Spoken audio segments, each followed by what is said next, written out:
हाँ जी, अकाउंट्स वालों क्या हाल है, क्या हाल है, क्या हाल है भाई। तो कैसी चल रही है सबकी तैयारी। I hope you all guys are doing well and your preparation is also going very good. अच्छा जी, अब सुनना मेरी बात ध्यान से, बिना देरी के मैं फटाफट बता दूँ। इन दिस वीडियो आई एम छोड़, आई एम क्यों बोल रहा हूँ मैं, वी ऑल आर, क्योंकि हम सब साथ में पढ़ रहे हैं ना भाई।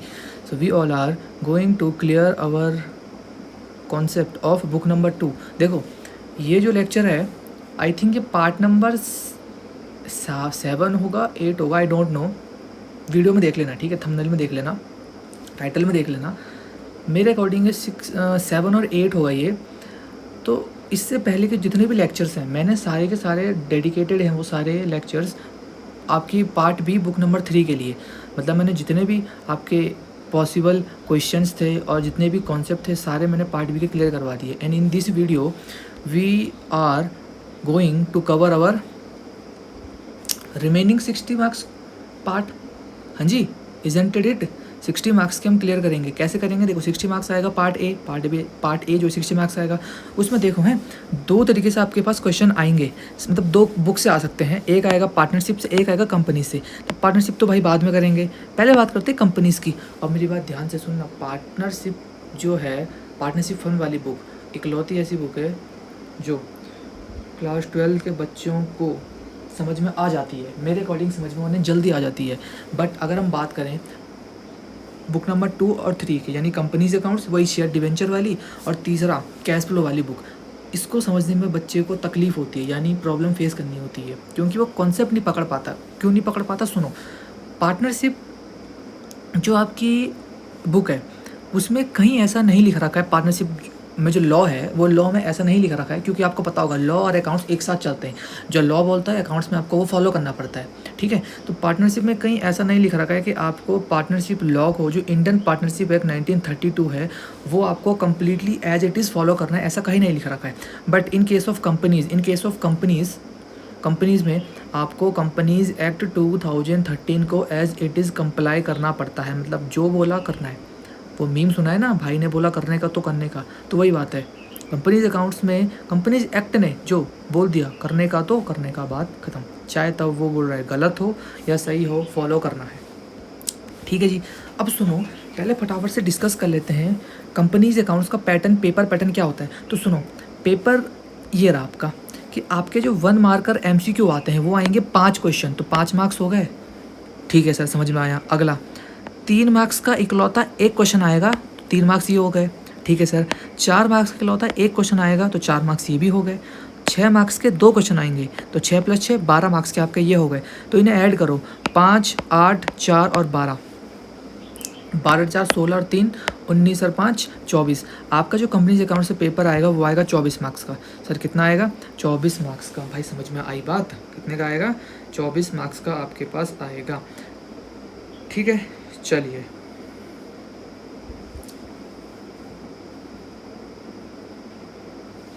तो बचा कितना सर? आप खुद देखो, आपके पास 60 मार्क्स में से अगर 24 मार्क्स का ये आ रहा है तो आपके पास बचेगा कितना भाई? कितना बचेगा? 60 मार्क्स में से 24 मार्क्स अगर यही आ गया तो आपके पास कितना बचा? खुद से सोचो। सोचने वाली बात क्या है इसमें सर? 60 में से अगर 24 हटाएं तो 6 और कितना आएगा? 36 मार्क्स का पार्टनरशिप से आएगा। कितने का आएगा सर? 36 मार्क्स का। अब दिमाग में तुम्हारा सब क्लियर हो गया। सर क्या क्लियर हुआ?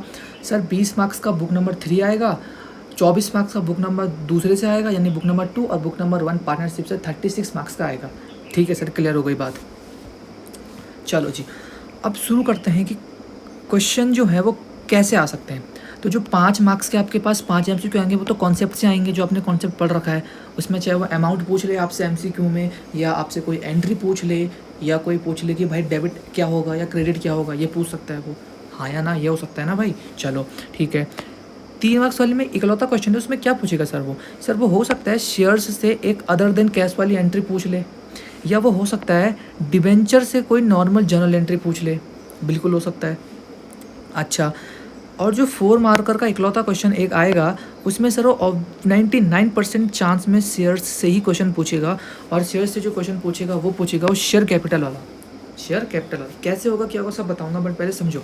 शेयर कैपिटल वाला जो 6 मार्क्स के 2 क्वेश्चन आएंगे ना, तो एक क्वेश्चन में वो 100% श्योर डिवेंचर्स के जर्नल एंट्री पूछ लेगा, या फिर ऑब्वियसली बात है ये पूछेगा। और जो 6 मार्क्स का दूसरा क्वेश्चन है उसमें वो शेयर्स से क्वेश्चन पूछेगा, और शेयर्स से क्वेश्चन पूछेगा तो 100% चांस है वो 2 तरीके से क्वेश्चन पूछ सकता है।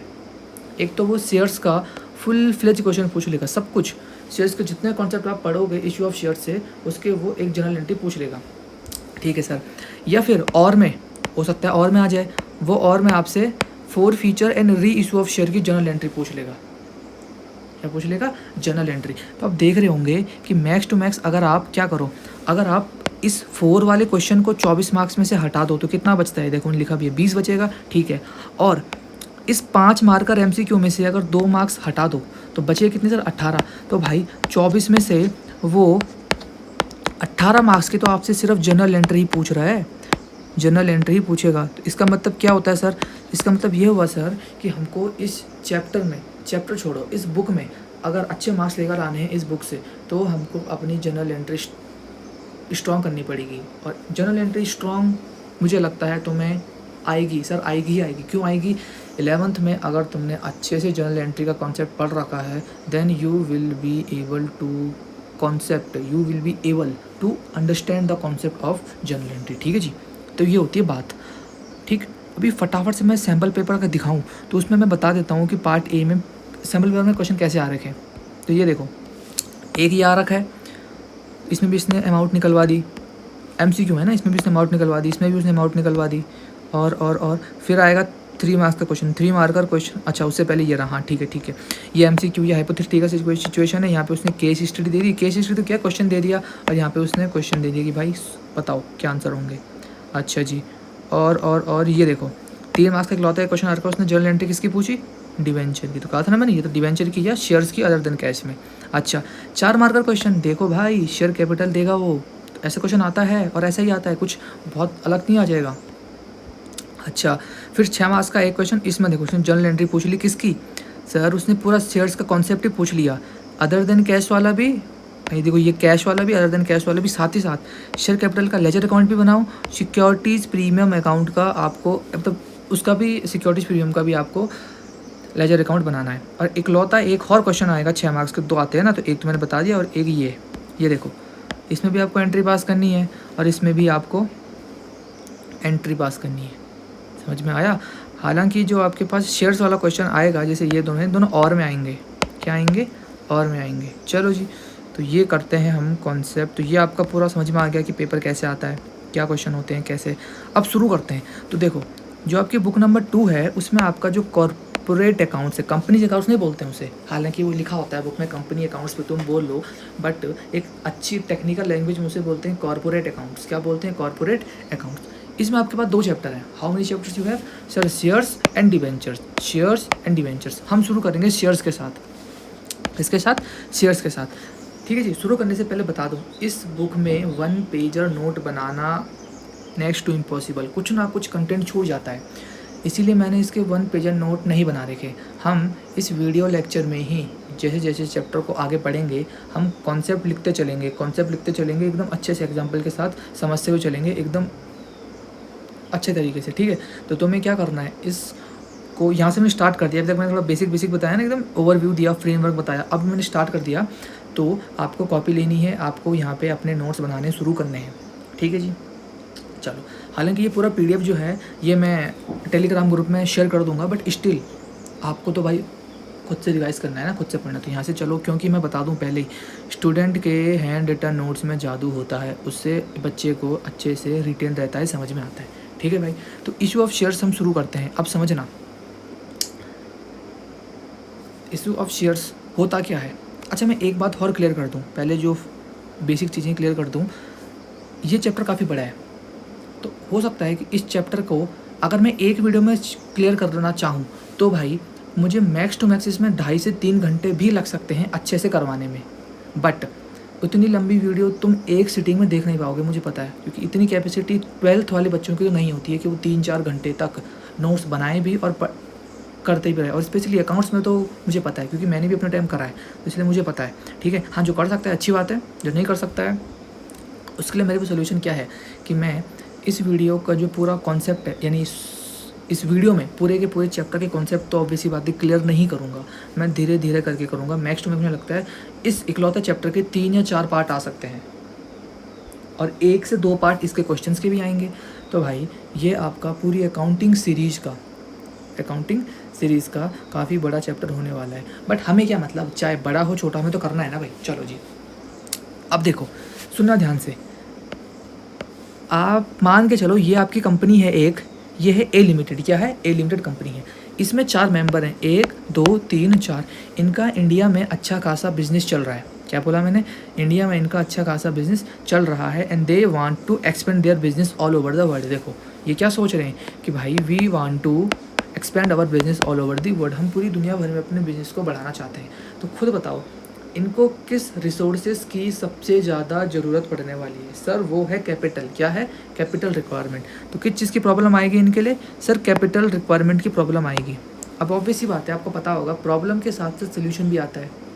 सर बात तो सही कही है, बात तो एकदम 100% सही कही है। तो भाई प्रॉब्लम है तो उसका सोल्यूशन भी होगा। सर सोल्यूशन आप बताओ।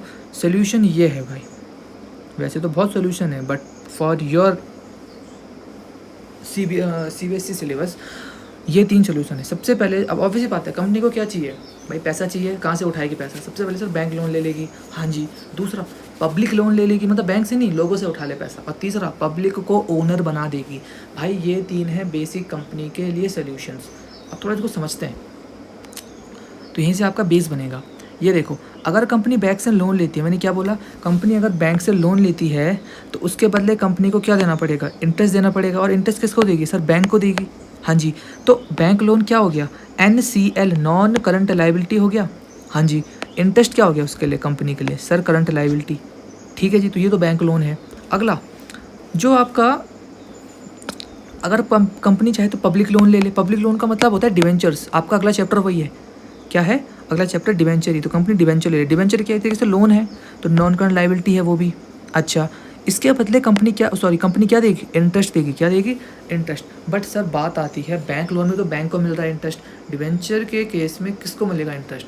तो जिनको डिवेंचर्स दिए हुए होते हैं वो उनको बोलते हैं डिवेंचर होल्डर्स। क्या होते हैं? Debenture holders. तो कंपनी किसे इंटरेस्ट देती है? सर डिवेंचर होल्डर्स को। उन तो कंपनी के लिए क्या होता है? ये भी कंपनी के लिए करंट लाइबिलिटी होता है। ठीक।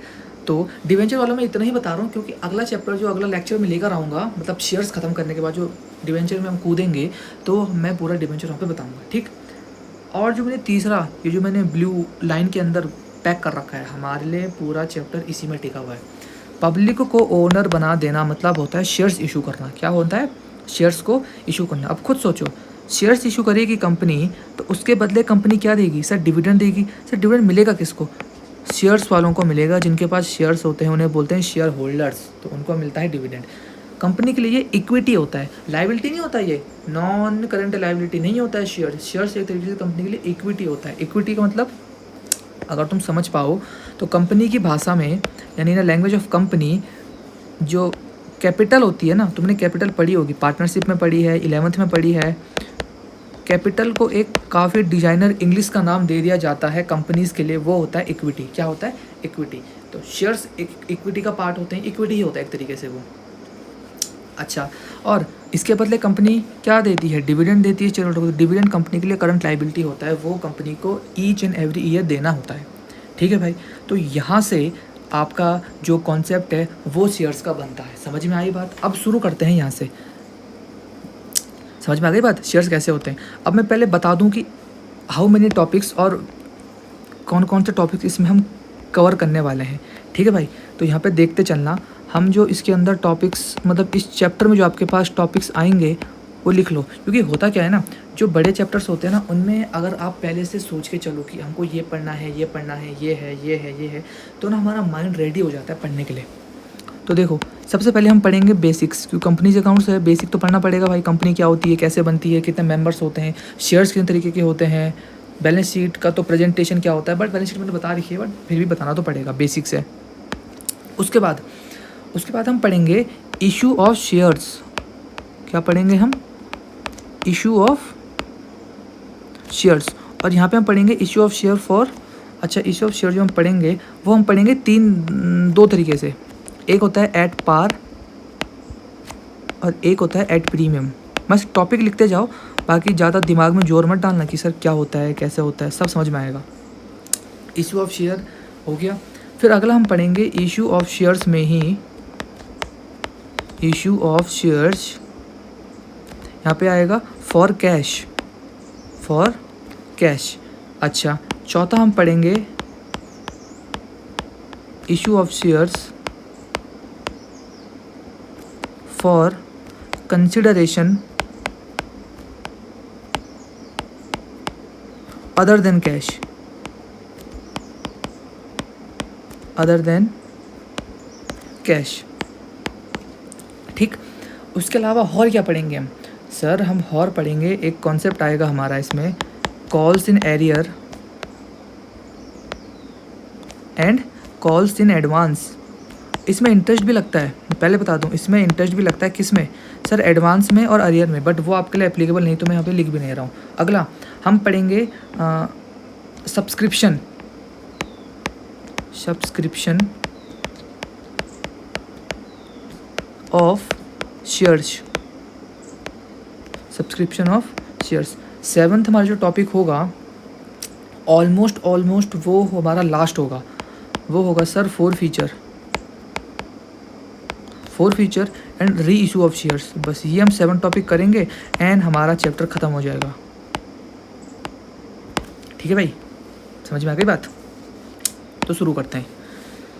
तो ये हमको 7 टॉपिक्स पढ़ने हैं भाई, तो ये पढ़ेंगे, बिल्कुल पढ़ेंगे। तो शुरू करते हैं।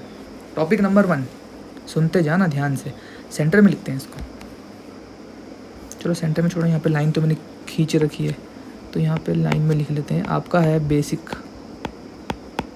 तो पहले बेसिक समझते हैं, क्योंकि अगर आपका बेसिक क्लियर हो गया ना, then you will be able to tackle the MCQs। हो सकता है कि आपके जो MCQs हैं वो बेसिक से पूछ ले।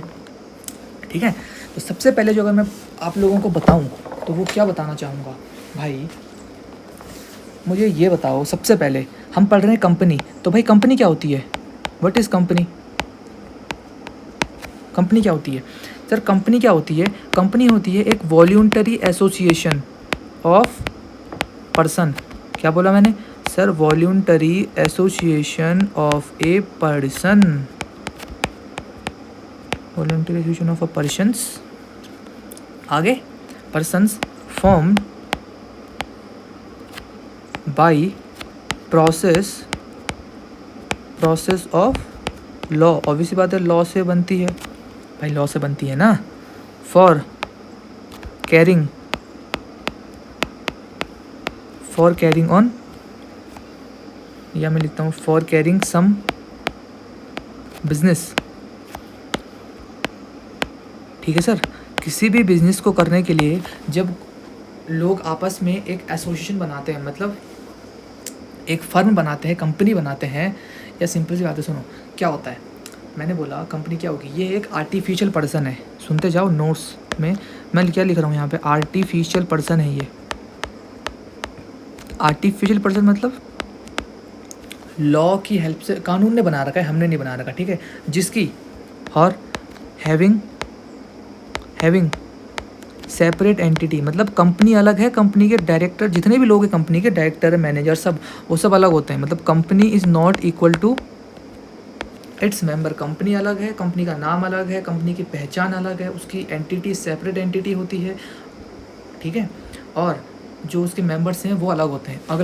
अगला मैं बोलूँ परपेचुअल सक्सेशन, PET,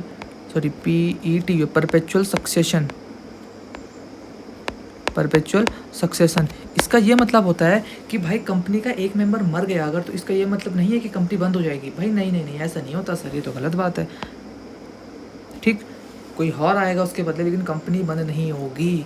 अगला है आपका कॉमन सील। भाई कॉमन सील का मतलब होता है सिग्नेचर, कंपनी की अपनी स्टाम्प होती है, तो वो आपके जो कंपनी होती है वो अलग होती है। तो ये होता है कंपनी का बेसिक। क्या बोला मैंने sir? Company is voluntary association of person formed by process of law for carrying some business. जैसे मैं एग्जांपल अगर दूं, तो मान के चलो आपका ये एक पर्सन है, ये एक पर्सन है। इन दोनों सोचा एक काम करते हैं, दोनों ने सोचा कि हम ना एक बिजनेस ऑर्गेनाइजेशन बनाते हैं। क्या बनाते हैं? हम एक बिजनेस ऑर्गेनाइजेशन बनाते हैं किस चीज़ के लिए, अपना कुछ काम करने के लिए जो कि प्रॉफिटेबल होगा, बिल्कुल होगा। तो इन दोनों ने एक कंपनी खड़ी कर दी, इन्होंने एक कंपनी बना दी और नाम रख दिया उसका ए लिमिटेड। क्या रख दिया? ए लिमिटेड। अभी जो ए लिमिटेड है इसमें कौन कौन सी खासियत होगी? सबसे पहली चीज़, एक काम करते हैं, ठीक है, ये जो ए लिमिटेड इसमें कौन कौन सी खासियत होगी? सबसे पहला अगर मैं बोलूँ तो जो ये ए लिमिटेड है, अब ये अलग है और ये अलग है, मतलब इन दोनों के बीच में एक पर्दा है। मतलब कंपनी ने अगर, मतलब मैं सिंपल सी भाषा में बात करूँ, अगर कंपनी के नाम से कोई बंदा लाइबिलिटी लेता है, लोन लेता है, तो जिम्मेदारी किसकी है पे करने की? कंपनी की। सर किसकी? कंपनी की। याद रखना, कंपनी की। जिसके नाम से है वो पे करेगा। उसमें जो बिज़नेस कंपनी के जो ओनर हैं, सीईओ है, सीएफओ है, डायरेक्टर जनरल है, जो भी कंपनी के एम्प्लॉय हैं, पूरा का पूरा मैनेजमेंट, जितने भी लोग कंपनी में है ना भाई, इवन कंपनी का ओनर, वो उस लोन लेने के लिए रिस्पॉन्सिबल नहीं है। वो जिस कंपनी ही पे करेगी, कंपनी जो प्रॉफिट्स है ना भाई, उससे पे करे जाएंगे वो। उसके लिए कोई भी मैनेजमेंट वाला है बंदा, कोई भी कंपनी का बंदा है, वो अपने जेब से पैसा नहीं देगा। तो इसे बोलते हैं क्या? इसे बोलते हैं भाई कि कंपनी जो है वो अलग है और कंपनी के मेंबर्स अलग हैं। तो हम इसको बोलते हैं क्या? मैं अगर लिखूँ यहाँ पे separate, SEPERATE, separate from its owner, या बोलूँ मैनेजर, या मैनेजमेंट बोल लो, चलो, अपने ओनर्स और मैनेजमेंट से वो अलग होती है। पहले पड़ी बात। अब ये जो कंपनी के हैं वो हैं क्या सर? कैरेक्टरिस्टिक्स हैं। एक तो आर्टिफिशियल पर्सन है, लॉ के थ्रू बनी है। अच्छा, हैविंग सेपरेट एंटिटी, कंपनी अलग है और उसके लोग अलग हैं। परपेचुअल सक्सेशन मतलब होता है कि मान के चलो ये दोनों मर गए, इसका ये मतलब नहीं कंपनी बंद हो जाएगी, नहीं, इनके नॉमिनीज़ होंगे, तो इनके नॉमिनी चलाएंगे कंपनी को। फिर अगर मान के चलो इनके नॉमिनीज़ भी मर गए, तो उनके नॉमिनीज़ होंगे, वो चलाएंगे कंपनी को। तो ऐसे ऐसे करके कंपनी चलती रहती है। अगला होता है परपेचुअल सक्सेशन, मतलब सर कंपनी की अपनी स्टाम्प होती है, कंपनी की अपनी सील होती है। ठीक है सर। अगला सेपरेट फ्रॉम इट्स ओनर और मैनेजमेंट, ऑब्वियसली कंपनी अलग होती है, उसके जो ओनर होते हैं वो अलग होते हैं। ठीक है, तो ये तो हो गया भाई कंपनी का। ठीक, बेसिक समझ लेते हैं पहले जल्दी से जल्दी, बेसिक में काफ़ी ज़्यादा टाइम वेस्ट नहीं करेंगे हम। अगला जो मैं बात करूं वो होता है टाइप्स कंपनी के। मैं पहले बता दूं, तुम्हें अगर इस समय कंपनी के बारे में जितना भी पता है वो तुम्हें बहुत कम पता है, बल्कि मैं कहता हूँ बहुत ही ज़्यादा कम पता है। तुम्हें बस इतना पता है कंपनी होती होगी, ज़्यादा मुझे लगता है तुम्हें पता होगा कंपनी होती है कौन सी? सर कंपनी होती है लिमिटेड कंपनी, जिसको बोलते हैं। एक तो होती है सिंपल से, तुम्हें ये पता है, एक होती है गवर्नमेंट कंपनी, एक होती है पब्लिक कंपनी। बट इसके अलावा मैं बता दूँ बहुत सारी कंपनीज़ होती हैं, बहुत सारी कंपनीज़ होती है। बट मैं बताऊँ, तुम्हारे पास जो कंपनी का टाइप है, सिलेबस में बुक में देखना, वो टाइप वही टाइप पढ़ेंगे, उससे ज़्यादा एक्स्ट्रा पढ़ने की ज़रूरत नहीं है। बस सुनते जाओ क्या होता है। देखो हैं, मैं बताता हूँ टाइप्स को कैसे एक्सप्लेन करेंगे। देखो जी, 12th के सिलेबस में आपके पास 3 तरीके की कंपनीज़ के टाइप्स हैं। You have 3 types of companies, basically you have 3 types of company. सबसे पहला होता है अनलिमिटेड कंपनी, अनलिमिटेड कंपनी। दूसरा होता है कंपनी लिमिटेड बाय गारंटी। और तीसरा और आखिरी होता है तुम्हारे पास कंपनी लिमिटेड बाय शेयर्स। अब इनका मतलब समझना। अनलिमिटेड कंपनी का मतलब होता है, देखो मैं लिख नहीं रहा क्योंकि ये आएगा नहीं, बट मोटा मोटा में पता होना चाहिए कि इसका मतलब अनलिमिटेड कंपनी का मतलब होता है कि आपकी जो कंपनी है, या मैं बात करूँ देखो कंपनी का मतलब क्या है, जो कंपनी है, सुनो कंपनी की लाइबिलिटी जो होती हैं वो हमेशा होती है लिमिटेड। कंपनी की लाइबिलिटी क्या होती है? लिमिटेड। यहाँ पे लिख दो, जो कंपनी बनाई ही इस चीज़ के लिए जाती है कि जो उनकी लाइबिलिटी होती है वो लिमिटेड होती है, मतलब सर, मतलब कोई भी लाइबिलिटी कंपनी ने अपने नाम से इनकर करी है तो वो सिर्फ कंपनी ही पे करेगी, मेंबर पे नहीं करेंगे, ठीक है। लेकिन सर टाइप ऑफ कंपनी में क्या है इसका मतलब, तो अनलिमिटेड कंपनी का मतलब होता है, देखो कंपनी की तो लिमिटेड है लाइबिलिटी, लेकिन जो कंपनी के मेंबर्स हैं उनकी लाइबिलिटी अनलिमिटेड होती है।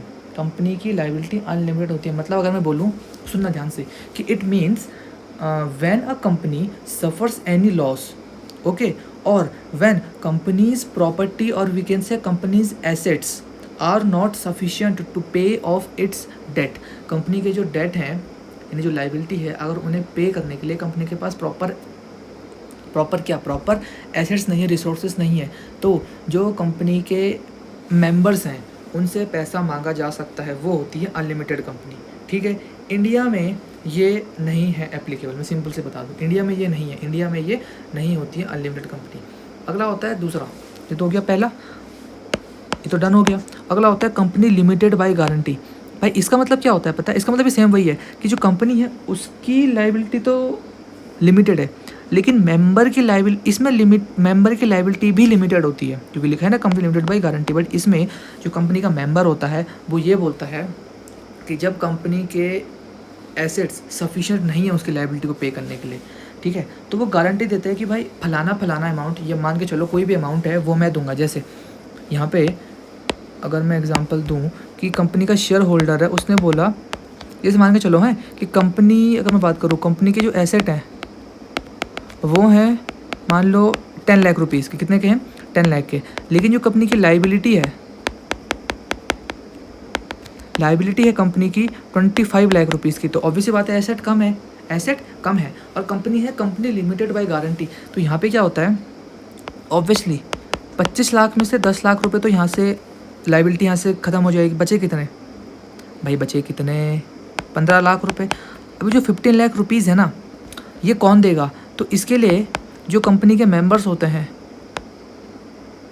कंपनी के मेंबर्स गारंटी देते हैं, अलग अलग गारंटी देते हैं, कि गारंटी मैं हिंदी में लिखता हूँ उनको, है ना, गारंटी देते हैं कि पर्टिकुलर अमाउंट तक, अब ऑब्वियस सी बात है पर्टिकुलर अमाउंट तक मेंबर दे देंगे, अमाउंट तक हम दे देंगे, ऑब्वियस सी बात है हम देंगे। तो यहाँ पे मान के चलो जो मेंबर्स है वो देते हैं 15 लाख रुपए की लाइबिलिटी और पे करनी है ना, तो मेंबर्स देते हैं 10 लाख रुपए की गारंटी, कितने की 10 लाख की, तो 15 में से जो 10 लाख रुपए हैं वो किसकी जेब से जाएंगे सर, एक्स्ट्रा सर कंपनी के जो मेंबर्स हैं उनकी जेब से जाएंगे, तो बचे कितने 5 लाख रुपए। तो अब मैक्स टू मैक्स मेंबर्स से तुम कितने पैसे मांग सकते हो, सर हम मैक्स टू मैक्स मेंबर से मांग सकते हैं सिर्फ 10 लाख रुपए, उससे ऊपर हम नहीं मांग सकते हैं। हम ऐसा नहीं बोलेंगे, जो कंपनी के जो मेन डायरेक्टर हैं वो कंपनी के मेंबर को ऐसा नहीं बोल देंगे कि यार तुम 10 लाख रुपए तो दे रहे हो, लेकिन तुम्हारे 10 लाख रुपए देने के बाद 5 लाख रुपए की हमारे पास सब डेफिशिएंसी हो रही है, 5 लाख रुपए की कमी पड़ रही है, तो एक काम करो ना, 10 लाख को तुम दे रहे हो तो 5 लाख और दे दो। नहीं, अगर मेंबर्स की मर्ज़ी है तो वो अपनी मर्ज़ी से 5 लाख एक्स्ट्रा दे सकते हैं भाई। मेंबर्स अगर अच्छे दिल के हैं तो अच्छे इंसान हैं तो वो दे सकते हैं, लेकिन उन मेंबर्स को फोर्स नहीं करा जाएगा 10 लाख से ऊपर देने के लिए। तो इसे बोलते हैं company limited by guarantee. Member जितनी गारंटी देते हैं उससे एक भी पैसा ऊपर मेंबर से मांगा नहीं जा सकता, ठीक है सर। अच्छा जी, अगला ये सबसे ज़्यादा इम्पॉर्टेंट है और यही तुम्हारे लिए काम आता है। तो ये क्या है सर, इसका एग्जांपल है, मतलब पहले समझ लो इसका नाम, कंपनी लिमिटेड बाय शेयर्स। इसका क्या मतलब होता है कि मान लो कंपनी है, कंपनी ने शेयर इशू करा और जो एक शेयर है, एक शेयर जो है, एक शेयर की वैल्यू जो है वो मार्केट में है 100 रुपये, क्या है 100 रुपये। तो ये है शेयर्स की फेस वैल्यू, FV से बोलते हैं फेस वैल्यू, इसको NV भी बोलते हैं। अब धीरे धीरे करके तुम्हें समझ में आएगा, NV मतलब नॉमिनल वैल्यू या फेस वैल्यू, ठीक है। तो कोई मान के चलो एक शेयर होल्डर है और उसके पास एक शेयर है सिर्फ पड़ा हुआ, कितना शेयर है, एक शेयर होल्डर है और उसमें पड़ा हुआ है एक शेयर। तो खुद बताओ मेरे को, वो मैक्स टू मैक्स कंपनी को कितने पैसे देगा। सर एक शेयर है और एक शेयर की कीमत है 100 रुपये, तो वो कंपनी को मैक्स टू मैक्स देगा 100 रुपये। इस 100 रुपये से ऊपर एक पैसा भी उस बंदे से नहीं मांगा जाएगा। लेकिन इसलिए बोलते हैं इसको कंपनी लिमिटेड बाय शेयर्स। यहाँ पे शेयर जो शेयर होल्डर है वो गारंटी नहीं दे रहा, मैं पहले बता दूँ गारंटी नहीं दे रहा। जितना शेयर उसके पास पड़ा हुआ है वो उतने शेयर के पैसे देगा, उससे ऊपर कुछ नहीं देता वो, ठीक है। तो वहाँ तक उसकी लाइबिलिटी लिमिटेड हो गई। तो इसकी लाइबिलिटी लिमिटेड कहाँ तक है सर, 100 रुपीज़ तक। बाई चांस कंपनी अगर मान लो उस एक शेयर में, क्या बोला मैंने, उस एक शेयर में कंपनी ने अभी तक बुलाए हैं, आज की डेट तक बुलाए हैं सिर्फ 60 रुपीज़, कितना है 60 रुपीज़, 60 रुपये बुलाए, तो कंपनी को कितने नहीं मिले अभी, सिर्फ 40 रुपीज़ नहीं मिले। तो कंपनी अपनी मर्जी से ये 40 रुपये शेयर से कभी भी मंगा सकती है और शेयर होल्डर को देने पड़ेंगे। क्यों देने पड़ेंगे, क्योंकि अभी फेस वैल्यू के इक्वल का पैसा कंपनी के पास नहीं आया। कंपनी के पास कितना पैसा आया 60 रुपये, ये 40 रुपये कंपनी कभी भी बुला सकती है। पल्ले पड़ी बात भाई, समझ में आई आप। तो ये होता है आपका क्या, कंपनी लिमिटेड बाय शेयर्स। इसी के अगर हम बताएं तो जो आपकी ये होती है कौन सी वाली, ये company limited by shares, company limited by shares. इसके भी फर्दर 3 बाइफर्केशन होते हैं। ये कंपनी लिमिटेड बाय शेयर भी आपके 3 तरीके की होती है भाई, 3 तरीके की होती है ये। सबसे पहली होती है सर प्राइवेट कंपनी। अब आए बात समझ में, प्राइवेट कंपनी किसके अंदर आती है, हाँ जी सर समझ में तो अब आया है हमारे। अगला होता है सर पब्लिक कंपनी, और तीसरा और आखिरी होता है 1 पर्सन कंपनी, यानी 1 पर्सन भी कंपनी बना सकता है। ये कंपनीज मिसलेनियस रूल 2014 के अंदर आया है, तो ये बंदा बना सकता है, 1 पर्सन भी बना सकता है। अब सुनो, ठीक है जी, आगे बढ़ते हैं, बात करते हैं कंपनी में प्राइवेट कंपनी की, इसके बारे में थोड़ा पढ़ते हैं इनके बारे में और फिर इसके बारे में पढ़ेंगे। तो इसके बारे में कुछ पॉइंट जान लो भाई। अब खुद सोचो, कम से कम प्राइवेट कंपनी को बनाने में कितने लोग चाहिए, बताओ भाई, प्राइवेट कंपनी कितने लोग बना सकते हैं सर, मिनिमम 2 मेंबर, कम से कम 2 होने चाहिए, एंड मैक्सिमम सर मैक्सिमम होते हैं 200, कितने होते हैं 200 मेंबर्स, ठीक है सर। और इसमें सर क्या पॉइंट है, और अगर मैं बताऊं, जो आप शेयर्स जो होते हैं भाई, प्राइवेट कंपनी जो है ना उसके शेयर दोनों के होंगे, बट आप जो होते हैं शेयर्स जो होते हैं प्राइवेट कंपनी में आप ट्रांसफ़र नहीं कर सकते, share transfers is restricted. Sir इसका क्या मतलब होता है भाई, इसका मतलब ये होता है कि मान लो मैं कंपनी का शेयर होल्डर हूँ, मेरे पे कंपनी के मान के चलो 1 लाख शेयर पड़े हुए हैं, 1 लाख शेयर पड़े हुए हैं, और एक शेयर की कीमत 10 रुपये है, तो 1 लाख शेयर की कीमत कितनी हो गई सर 10 लाख रुपए। मतलब मेरे पास कंपनी के 10 लाख रुपए के शेयर पड़े हुए हैं, ठीक है सर। मैं चाहता हूँ ये अपने किसी रिलेटिव को, किसी रिश्तेदार को ये ट्रांसफ़र करना, तो क्या मैं कर सकता हूँ भाई? अगर वो प्राइवेट कंपनी है then there is a big no, मैं ट्रांसफ़र नहीं कर सकता, मैं ट्रांसफ़र नहीं कर सकता। अच्छा सर, दूसरा एक पॉइंट और होता है कि जो पब्लिक कंपनी होती है ना, ये it can not issue shares to public, ये पब्लिक को शेयर इशू नहीं कर सकती। मतलब इसका भाई बेस्ट एग्जांपल देता हूँ, शार्क टैंक। भाई बहुत से बच्चे शार्क टैंक देखते होंगे, मैं तो अपने टाइम पे बहुत ज़्यादा देखता था। शार्क टैंक में जितने भी जो पिक्चर आते हैं, जो अपने बिजनेस आइडिया को बताते हैं ना, वो सारे के सारे होते हैं प्राइवेट कंपनी वाले। तो आप यहीं से समझ पा रहे होंगे, प्राइवेट कंपनी को ये परमिशन ही नहीं होती है कि वो अपने शेयर को लिस्ट करवा सके, यानी खुले मार्केट में, ओपन मार्केट में अपने शेयर्स को इशू करवा सके। उसको प्राइवेट इक्विटी ही करना पड़ता है, उसे प्राइवेट इक्विटी ही करना पड़ता है। उसके लिए मतलब उसको बोलते हैं private placement of shares, private placement of shares. Companies act में इसके बारे में काफ़ी डिटेल में है, तो आपको इतना पता होना चाहिए, प्राइवेट कंपनी वाले शेयर्स को पब्लिकली इशू नहीं कर सकते। समझ में आ गई बात? हाँ जी, आई बात समझ में? चलो जी, और अगर मैं बताऊँ, इसमें कम से कम एटलीस्ट प्राइवेट कंपनी में 2 डायरेक्टर होने चाहिए, 2 डायरेक्टर होने चाहिए। और आखिरी पॉइंट अगर मैं बताऊँ ना, जो कंपनी प्राइवेट कंपनी है उसका जो नाम है लास्ट में, एंड में, मैं हिंदी में लिख लेता हूँ है ना, एंड में कंपनी के लास्ट में PVT.LTD होना चाहिए, तभी उसे प्राइवेट कंपनी बोला जाता है। PVT.LTD उसे प्राइवेट कंपनी बोल। तुम यूट्यूब में सर्च करो, आराम से सर्च करो, कोई दिक्कत नहीं है।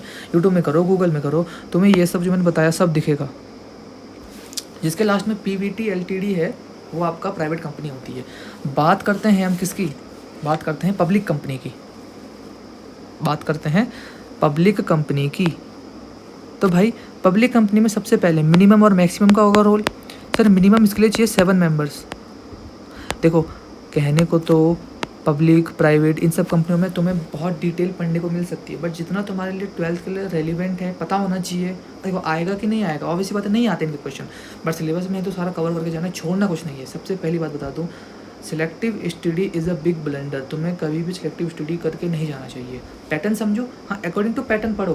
कुछ बच्चे अकॉर्डिंग टू पैटर्न पढ़ने को सिलेक्टिव स्टडी बोलते हैं, नहीं भाई नहीं, सिलेक्टिव स्टडी मतलब तो तुम छोड़ के जा रहे हो, छोड़ना नहीं है कुछ।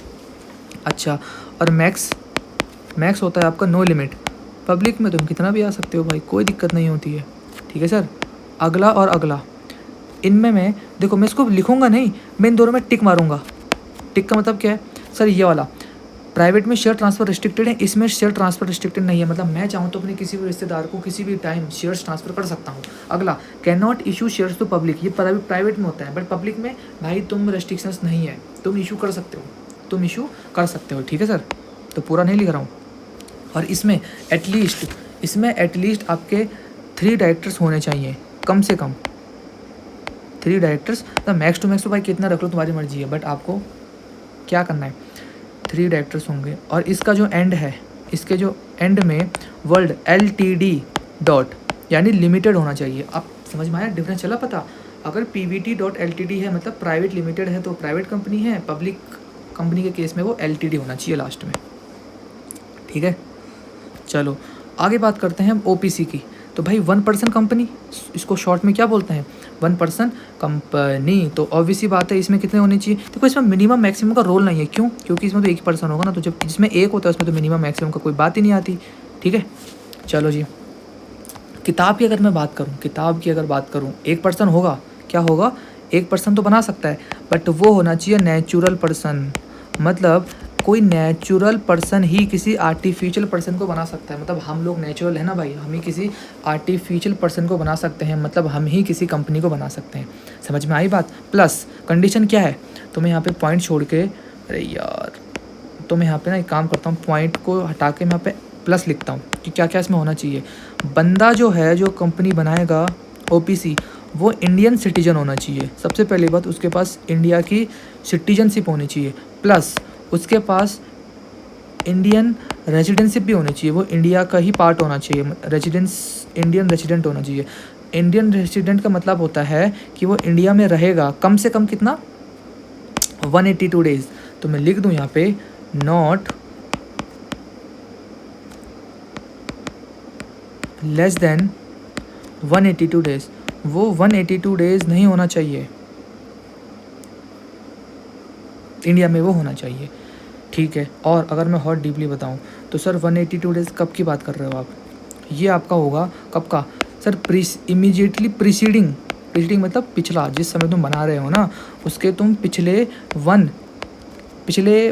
ईयर में देखो। और ईयर कौन सा सर, कैलेंडर ईयर में आपको देखना है, यानी पिछले साल आपका वो बंदा कम से कम 182 दिन 182 डेज इंडिया में होना चाहिए। प्लस बुक में अगर मैं देखूँ, और बुक में इसका ये दे रखा है जो उसका पेड अप शेयर कैपिटल है, पेड अप शेयर कैपिटल मतलब जो उसके कैपिटल की अमाउंट है, इट शुड नॉट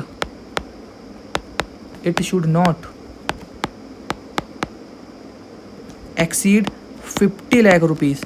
भाई वो 50 लाख से ऊपर उसकी कैपिटल नहीं होनी चाहिए, टोटल जो इक्विटी का जो पार्ट है ना उसका, वो 50 लाख से ऊपर नहीं होना चाहिए। अगर वो 50 लाख से ऊपर हो गया तो उसको OPC नहीं बोलेंगे, फिर उसे अपनी OPC को कन्वर्ट करना होगा या तो पब्लिक में या तो प्राइवेट में। प्लस एक और चीज़, उसका जो एनुअल टर्नओवर है, एनुअल टर्नओवर का मतलब सर एनुअल सेल जो है किसकी, अब मैं बोलूँ एनुअल बोलूँ या मैं यहाँ पे बोलता हूँ एनुअल है, पर यहाँ पे हम बोलेंगे एवरेज, क्योंकि हम 1 साल की नहीं देखते हैं सेल, हम देखते हैं किसकी देखते हैं सर, हम देखते हैं ऑफ 3 इयर्स की। किसकी? 3 इयर्स की। ये सर इसमें क्या है, it should not exceed ₹2 crore.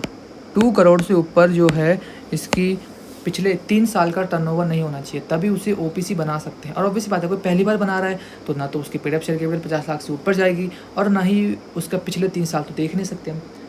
समझ में आ रही है बात?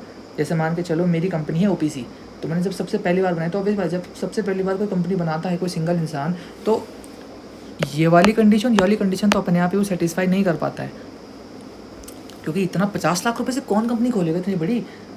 समझ में आ रही बात? तो ऑब्वियस बात है, वो कंपनी बनाने के लिए पूरा एलिजिबल होता है, पूरा कंपनी बनाने के लिए वो बंदा एलिजिबल होता ही है। अच्छा, और बाई चांस मान के चलो मैंने जो कंपनी बनाई, ठीक है, जो मैंने कंपनी बनाई उसे बनाए हुए मैंने ओपीसी बनाई, ठीक है। अब उस ओपीसी को बनाए हुए मान के चलो हो गए 4 साल हो गए, 4 साल हो गए। तो अब मैं देख रहा हूँ कि इस साल क्या ये ओपीसी ही रहेगी कि नहीं रहेगी। तो उसके लिए मैं चेक करूँगा पेड अप शेयर कैपिटल, तो मैं चेक करूँगा नहीं, मैं मेन चेक करूँगा कि मेरे पिछले साल का जो टर्नओवर है, जो सेल है, क्या वो एवरेज सेल है, एवरेज सेल। मैं पहले क्या करूँगा, पिछले 3 साल के सेल को प्लस करूँगा, और 3 साल का है तो नीचे टोटल 3 से डिवाइड कर दूँगा। जो भी आंसर आएगा, अगर वो 2 करोड़ से ऊपर आता है तो मुझे ओपीसी को कन्वर्ट करना पड़ेगा, या तो प्राइवेट में या पब्लिक में। लेकिन अगर 2 करोड़ से नीचे आता है देन मैं ओपीसी उसको रहने देता हूँ, मतलब ओपीसी वो चल सकती है। पहले पड़ी बात, समझ में आया? तो ये होता है आपका, ठीक है।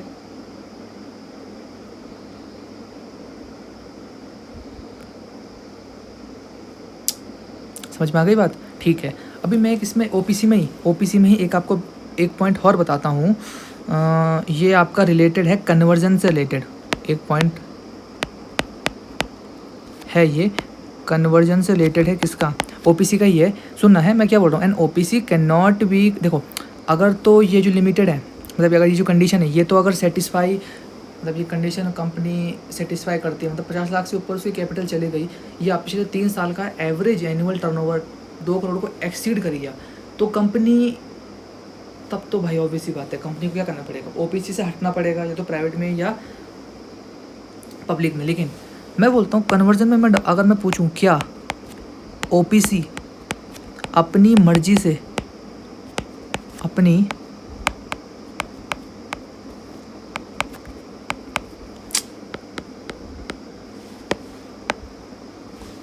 क्या कंपनी अपनी चॉइस, अपनी चॉइस से कन्वर्ट हो सकती है? बताओ, क्या कंपनी अपनी चॉइस से कन्वर्ट हो सकती है या नहीं हो सकती? मुझे इतना बताओ भाई, क्या कंपनी अपनी मर्जी से कन्वर्ट हो सकती है कि नहीं हो सकती है? तो मैं यहाँ पे बताता हूँ, जब से कंपनी बनी है, मतलब फ्रॉम, अच्छा मैं इंग्लिश में लिखता हूँ इसको, है ना। इसका आंसर क्या है? इसका आंसर है कि OPC can not convert itself मतलब खुद की मर्जी से, इनटू पब्लिक और प्राइवेट कंपनी, अनलेस, समझ में आ गई बात? क्या बोला मैंने? खुद की मर्जी से कन्वर्ट नहीं हो सकती, बट थोड़ा खुद की मर्जी से नहीं हो सकती, मतलब उसको सर कंडीशन पूरी करनी पड़ेगी, 2 करोड़ और 50 लाख को एक्सीड करेगा तभी करेगी अपनी वजह से। नहीं सर, बात तो सुनो आगे, कि an OPC can not convert itself या इनटू पब्लिक और प्राइवेट कंपनी अनलेस, कब तक? Unless a period of 2 years has expired from date of incorporation. मतलब जिस दिन आपने ओपीसी बनाई वहाँ से ठीक 2 साल तक कंपनी अपनी मर्जी से तो कन्वर्ट नहीं हो सकती है। हाँ, 50 लाख और 2 करोड़ वाली कंडीशन पूरी अगर हो जाती है, तब तो वो भाई किसी भी टाइम जैसी कंडीशन वो आपकी एक्सीड कर गई तो कंपनी को ओपीसी नहीं बोलेंगे, फिर तब कंपनी को प्राइवेट या पब्लिक में कन्वर्ट होना पड़ेगा। लेकिन बाई चांस अगर कंपनी 2 साल तक कंडीशन पूरी नहीं हुई, मतलब 50 लाख से नीचे उसका पेड अप शेयर कैपिटल है और जो टर्नओवर है वो 2 करोड़ को एक्सीड भी नहीं कर रहा है, और कंपनी को बने हुए 2 साल हो चुके हैं, तो भाई जैसे ही 2 साल हुए तो कंपनी उसके बाद अपनी मर्जी से ओपीसी में कन्वर्ट हो सकती है। बिग यस, हो सकती है, ठीक है। और याद करो, मुझे ये बताओ पहले कि कंपनी को ओपीसी जो है, ओपीसी उसे कैश फ्लो स्टेटमेंट बनाना है कि नहीं बनाना है। मैंने पार्ट 1 पहली वीडियो में पहली लाइन में बताया था कि ओपीसी को कैश फ्लो बनाने की नीड नहीं होती है, नीड नहीं होती है। समझ में आ गई बात? तो ये है आपका कौन सा वाला जी, ये टाइप्स ऑफ कंपनी वाला भी मैंने बता दिया। ठीक है, थोड़ा आगे और मूव करते हैं। खैर बेसिक बहुत ज़्यादा नहीं है इसमें, बट ठीक है, बेसिक क्लियर रहेगा तो आगे हम इजीली प्रोसीड कर सकेंगे। तीसरा होता है भाई इंपॉर्टेंट है शेयर्स। क्या होता है शेयर्स, कोई बता सकता है? शेयर्स क्या होते हैं? शेयर्स होता है, मैं बताता हूँ कि जो टोटल कंपनी की जो कैपिटल होती है, total capital of company is divided into unit of small denomination। अभी क्या होता है सब बताता हूँ। Denomination and each unit is called share. मतलब क्या है, देखो एग्जांपल, मैंने बोला कि जो टोटल कैपिटल है कंपनी की वो है मान लो 10 लाख रुपीज़। कितनी है? 10 लाख रुपीज़। और ये डिवाइड किस में हो रही है, मतलब जो 10 लाख रुपए बने हैं ये बने हैं 1 लाख शेयर से। 1 लाख शेयर्स हैं और 1 लाख यूनिट बोलें इसको, 1 lakh unit, 1 lakh unit of shares, shares of, एक शेयर है आपका 10 रुपये का। कितने का है? 10 रुपये का। तो जब 1 लाख शेयर में आपकी कंपनी की कैपिटल डिवाइड हो रखी है और एक शेयर है 10 रुपये का, तो 1 लाख शेयर कितने के हो गए भाई? 1 लाख इंटू 10 करोगे? करोगे ना भाई, करोगे कि नहीं करोगे? तो यहाँ पे क्या होता है, यहाँ पे जो आपका 1 लाख है ये क्या हो गया सर? ये हो गया आपका शेयर्स। क्या हो गया? ये शेयर्स। और जो 10 रुपये है वो हो गई शेयर की फेस वैल्यू। अब यहाँ से याद करना समझना शुरू करो क्योंकि पूरा शेयर्स का चैप्टर यहाँ से समझ में आएगा। अब इसे बोलते हैं नॉमिनल वैल्यू। अब आई बस समझ में शेयर्स क्या होता है? ठीक है सर। इसी के अंदर अच्छा, तो ये होता है आपका शेयर्स। अगला होता है टाइप्स। किसके टाइप्स सर? शेयर्स के टाइप। तो types of shares, types of shares. तो भाई सुनना, टाइप्स ऑफ शेयर की अगर मैं बात करूं तो आपके पास होते हैं 2 types of shares. Companies act ने बेसिकली आपके पास 2 टाइप्स ऑफ शेयर्स को बता रखा है। सबसे पहला होता है आपका preference shares, preference shares, and second is equity shares. क्या होते हैं भाई? Equity shares. क्या होता है, कैसे होता है, समझते हैं। प्रेफरेंस शेयर्स का मतलब होता है दो शेयर्स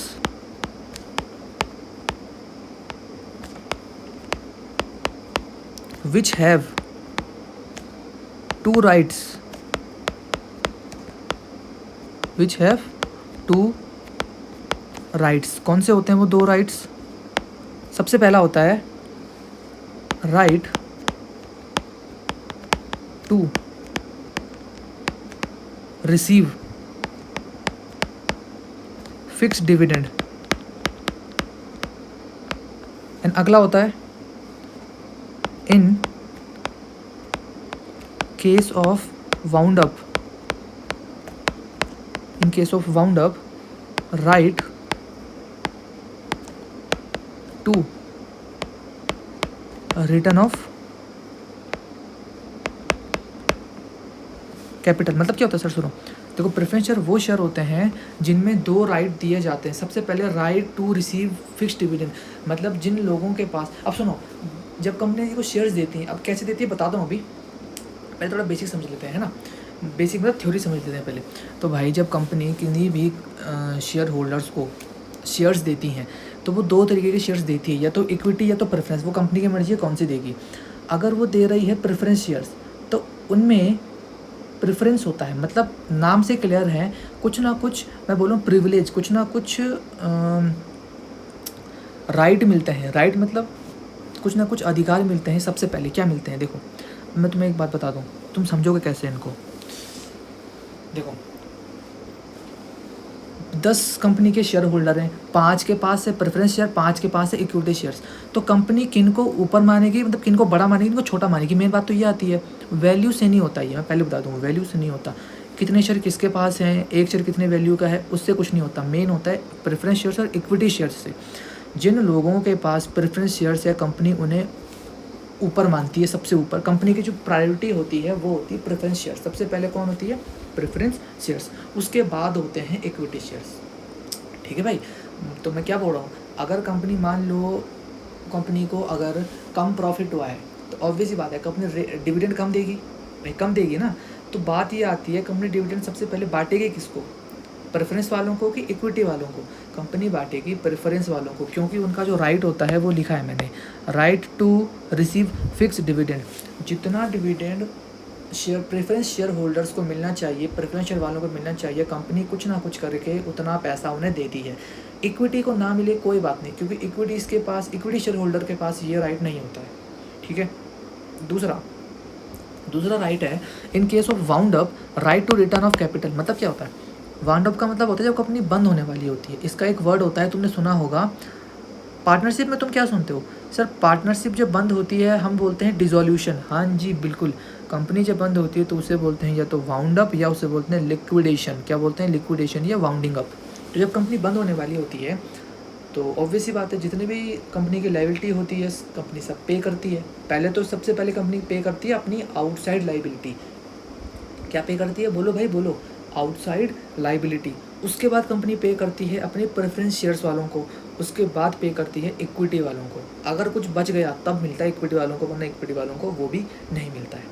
ठीक, तो वही आपका राइट है in case of wound up, right to return of capital. जो कैपिटल जितनी लगा रखी है प्रेफरेंस शेयर वालों, यानी जितना पैसा लगा रखा है उन्होंने, वो सबसे पहले वापस किसको मिलेगा, प्रेफरेंस वालों को मिलता है। ठीक है जी, तो ये होता है आपका प्रेफरेंस वाला। ठीक, इक्विटी अगर मैं बात करूँ ना, तो इक्विटी में कुछ ज़्यादा कुछ नहीं होता। इक्विटी में बेसिकली होता है कि दोज शेयर्स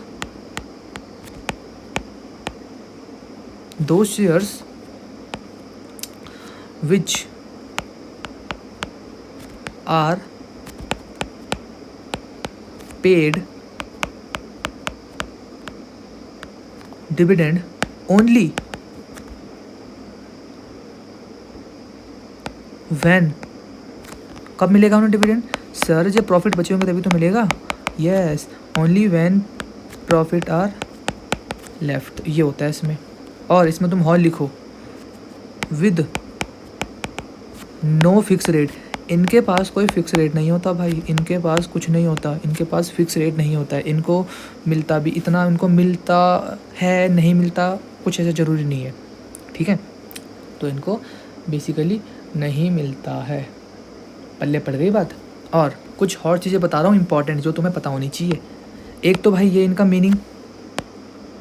अगला अगर मैं बात करूँ प्रेफरेंस शेयर्स का, सो प्रेफरेंस शेयर्स वालों को ना वोटिंग राइट नहीं मिलते हैं। सबसे बड़ी बात ये, दे do not enjoy voting rights. But अगर मैं बात करूँ इक्विटी वालों को, तो they do enjoy voting right, इन्हें वोट करने का अधिकार मिल जाता है। ठीक, और एक और, दे डू नॉट राइट, इनके पास कोई राइट नहीं होता, क्योंकि इनके पास दो मेन राइट मिलेगा तो उसके अलावा इन्हें कोई और राइट नहीं मिलता है। They do not have right to participate in management. ये मैनेजमेंट को कोई पार्टिसिपेट भी नहीं कर सकते। Do not participate in management, मतलब ये मैनेजमेंट वालों को कुछ नहीं बता सकती कि ये करो वो करो, बट दे डू पार्टिसिपेट, इनके पास फुल राइट होता है पार्टिसिपेट करने का। तो यहाँ से तुम दो कंक्लूजन निकाल सकते हो समझने के लिए कि प्रेफरेंस शेयर्स वो शेयर्स होते हैं जिनके पास दो राइट होते हैं। कौन से राइट सर, सर पहला right to receive fixed dividend rate, and second in case of winding up right to return of capital. हाँ जी, but in case of equity shares के केस में भी आपके पास 2 राइट होते हैं। सर कौन सा राइट होता है? एक तो वोटिंग राइट होता है और एक मैनेजमेंट में पार्टिसिपेट करने का राइट होता है। तो तुम दोनों कॉन्सेप्ट को राइट्स के अकॉर्डिंग याद रख सकते हो। ठीक है जी, पहले बड़ी बात। अब आगे बढ़ते हैं,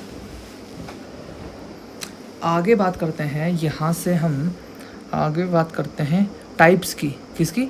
टाइप्स की। तो भाई टाइप्स अगर मैं बताऊँ, टाइप्स इक्विटी के कोई टाइप नहीं होते, टाइप होते हैं इसी के अंदर बता रहा हूँ। टाइप होते हैं आपके प्रेफरेंस शेयर्स के। प्रेफरेंस शेयर्स के आपके पास टाइप होते हैं, बहुत सारे टाइप होते हैं। खैर उसका क्वेश्चन नहीं आता है, बट आपको पता होना चाहिए कौन कौन से टाइप होते हैं। ठीक है जी, तो प्रेफरेंस शेयर्स के टाइप्स, चलो जी, तो इसे मैं यहीं पे बता देता हूँ। सबसे पहला जो प्रेफरेंस शेयर का टाइप होता है वो होता है क्यूमुलेटिव।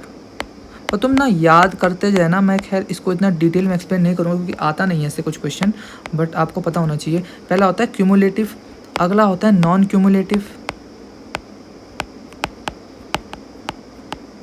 भाई तुम्हारी बुक में डिटेल में दे रखा है, पढ़ना चाहो तो पढ़ सकते हो।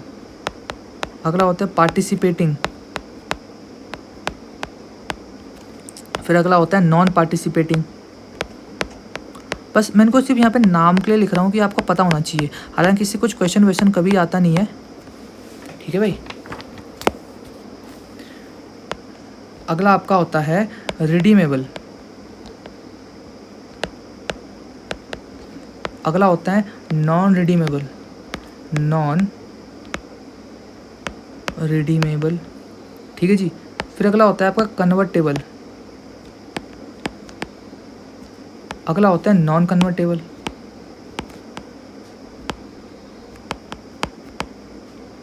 तो ये हमारा शेयर्स का टाइप होता है।